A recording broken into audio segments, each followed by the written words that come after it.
700 jeunes des partis politiques, de la société civile et des associations de jeunes prennent part à la première assemblée générale constitutive du mouvement des enfants de la Côte d'Ivoire. Parmi eux, Moussa Koulibaly, habitant de la commune d'Abobo. Il déplore l'incivisme qui règne dans sa commune. Partout à Bobo et même en Côte d'Ivoire, on n'est pas à l'abri d'incivisme de qui que ce soit. On peut rester dans un véhicule en commun et puis jeter le sachet. L'acte des gens qu'on appelle Angrif Nyamolo. Ce mouvement est une aubaine pour nous. Au lieu de chaque fois incriminer les autres, il fallait aussi commencer le travail par nous. Plusieurs délégations ont fait le déplacement pour assister à cette assemblée générale.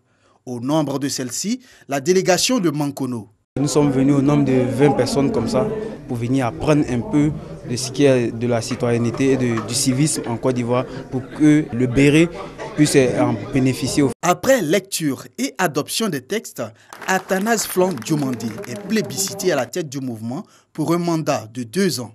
Il invite la jeunesse à une prise de conscience pour des élections apaisées en 2020. Le constat qui nous a poussé à créer ce mouvement, c'est bien évidemment l'indiscipline généralisée qui se constate aujourd'hui en Côte d'Ivoire.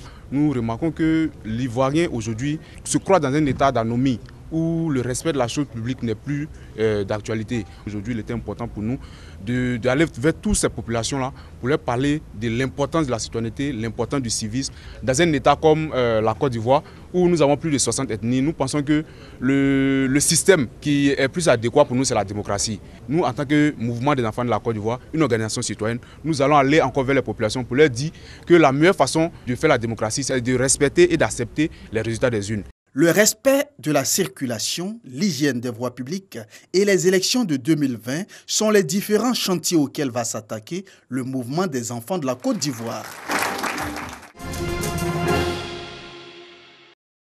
Améliorer le fonctionnement de l'école et partant les résultats scolaires de l'année 2019-2020.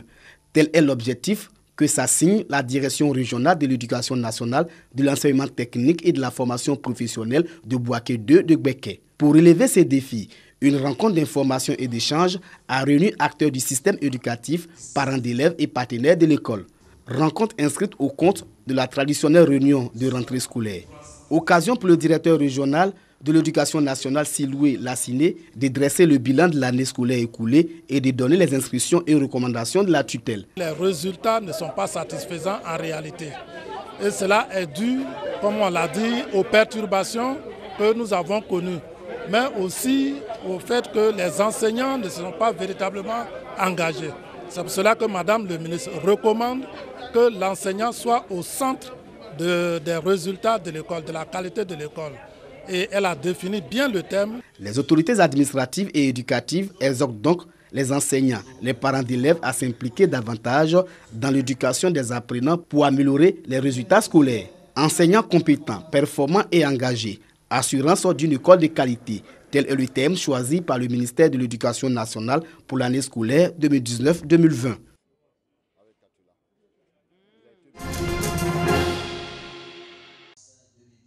Venus du Togo, du Burkina Faso et de la Belgique, ces philosophes animent un colloque international avec leurs collègues ivoiriens.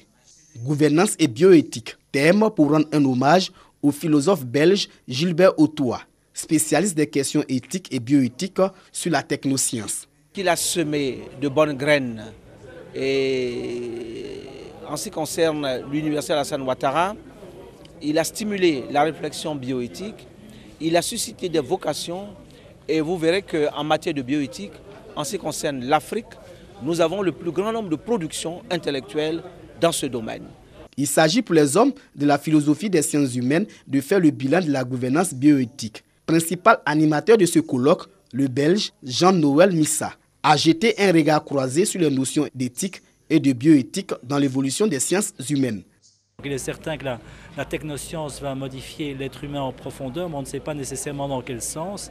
Et donc, à court terme, il faut participer à la régulation et être très prudent parce que, effectivement, les modifications nous concernent tous. Le ministère de l'Enseignement supérieur et de la Recherche scientifique salue la tenue de cette activité à l'université Alassane Ouattara. Il s'agit de se demander quel rapport nous avons avec la technoscience. Les transformations que nous subissons en tant qu'humains, en tant que société, dans notre rapport avec la technoscience. Spécialiste des questions éthiques et bioéthiques de la technoscience, Gilbert Outoua, universitaire belge, était membre de plusieurs comités d'éthique au plan national et international. Né le 29 mars 1946 à Bruxelles, Gilbert Outoua est décédé le 16 mars 2019.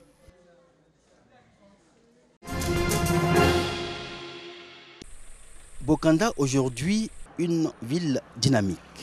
Loin le temps où ce chef-lieu du département dans la région du Zi souffrait en silence l'amertume de son dépeuplement. L'idée d'un départ pour la Basse-Côte ne séduit plus.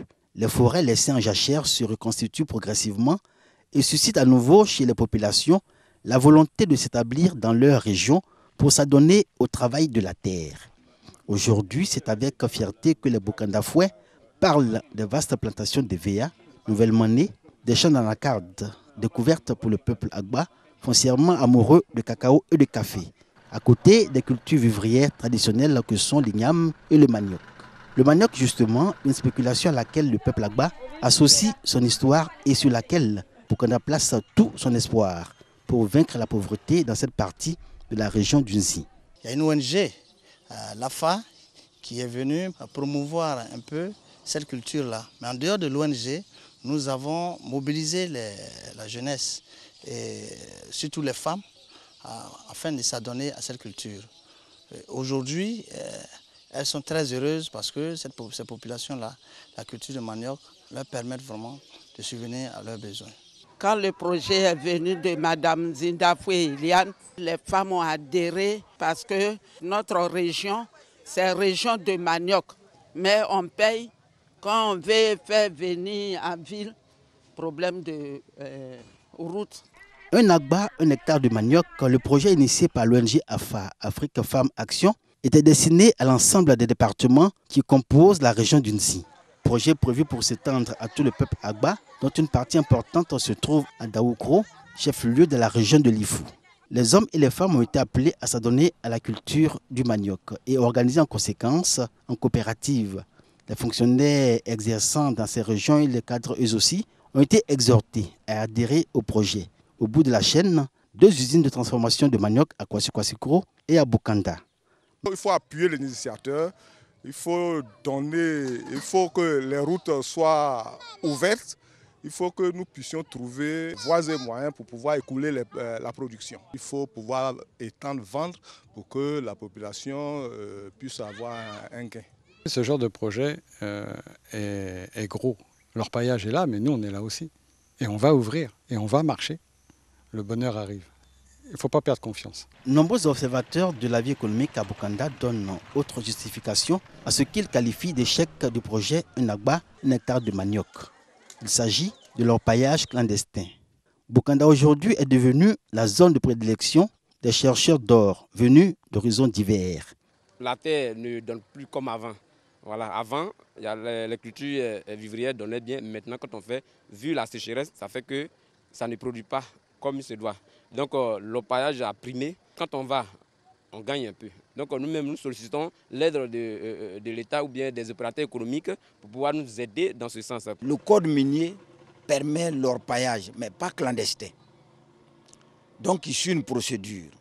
Et si vous encadrez les jeunes gens, vous pouvez les encadrer à créer des coopératives d'orpailleurs. Si les cadres viennent aider les jeunes dans ce sens, ce serait une très bonne chose.